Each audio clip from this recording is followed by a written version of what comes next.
Tonight it looked like the New York Knicks were going to move on to the second round. They were up 6 points late in their game against the 76ers, but with 25 seconds left, Tyrese Maxey converted an and-one three-pointer to put them within 2 points. Philadelphia ended up fouling Josh Hart, and he missed one of the 2 free throws, so Philly had the ball down 3 with under 15 seconds to go when Tyrese Maxey pulled up from almost the logo and drilled it, eventually sending the game to overtime, which the 76ers ended up winning. So Philly was able to stay alive, and Tyrese Maxey just carried them to this win. He had 46 points, 5 rebounds, and 9 assists on 57% from the field. He ended up with 17 points on 6 of 7 from the field and 4 for 4 from 3 in the fourth quarter today. Every single time that it felt like the Knicks had control of this game, Tyrese Maxey was driving to the hoop, getting and ones, finding the open man, hitting threes. He was just unbelievable. And so far in this first round, against a great Knicks defensive team, he's averaged 32 points, 5 rebounds, and 7 assists on pretty much 50-40-90 efficiency. He's been so great and so clutch so far in the playoffs. Joel Embiid had a very interesting stat line. He dropped a triple-double, 19 points, 16 rebounds, 10 assists, and 4 blocks. But he also wasn't hitting his shots and had pretty poor decision-making. He shot 37% from the field and finished with 9 turnovers.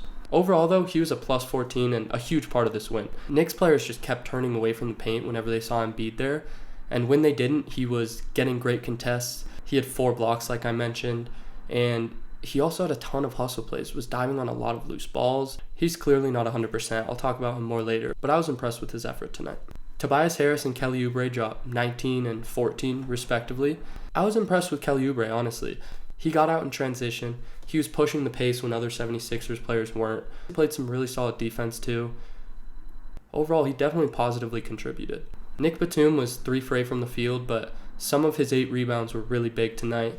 I thought he played really solid defense too, particularly on Jalen Brunson. There was a lot of possessions that Batum was able to keep up with Brunson. He didn't let Brunson draw a bunch of fouls against him. Overall, in my eyes, it was a good game from Batum as well.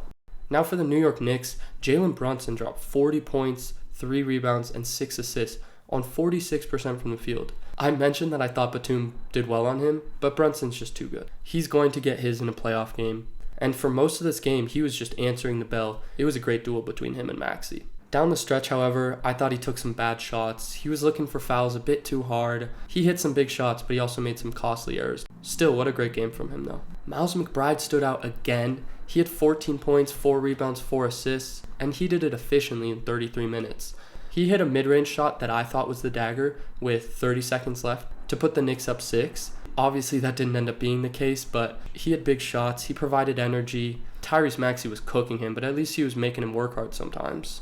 The last New York Knick that really stood out was definitely Mitchell Robinson to me. He played a big part of Joel Embiid struggling, had 3 steals and 2 blocks, most of which I believe were on Embiid. He was making him work for everything. Had 7 rebounds, 3 offensive rebounds, a classic Mitchell Robinson game, but I thought that he guarded Joel notably well tonight. The 76ers actually had more offensive rebounds for the first time in the series, and they doubled up the Knicks, having 12 to their 6. Philadelphia also out-rebounded them overall, and so far in the series, whoever's won the rebound battle has won the game, as Philly won it in Game 3 and the Knicks won it in all the others. So Embiid being ready on the glass, and Tobias Harris and Nick Batum getting some big boards too, I thought that was significant in this game.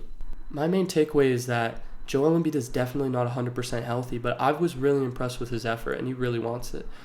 Tyrese Maxey has done everything that you can expect and more so far, and if Maxey can keep this up, and Embiid is just able to give like 70 or 80% of himself, 76ers can definitely win this series. Game 6 being in Philadelphia is obviously huge, but I believe that they're going to need Embiid to do a bit more, particularly offensively, in order to win that game.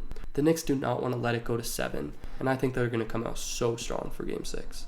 This series has been amazing, and these 2 teams are the only ones in the East that I believe could beat the Celtics, so these last few games are going to be must-watch. Thank you for watching this video. Please like and subscribe if you enjoyed this video or enjoy my channel. It'll help me out a ton. This is my first recap like this, so I'm not quite sure how I want to do it. Sorry if it was boring or awkward or anything. I'll try to improve on them. NBA playoffs has been awesome so far. Orlando versus Cleveland just came down to the last second. Cleveland's up 3-2. I think the second rounds are going to be really exciting. Thank you. I'll see you soon.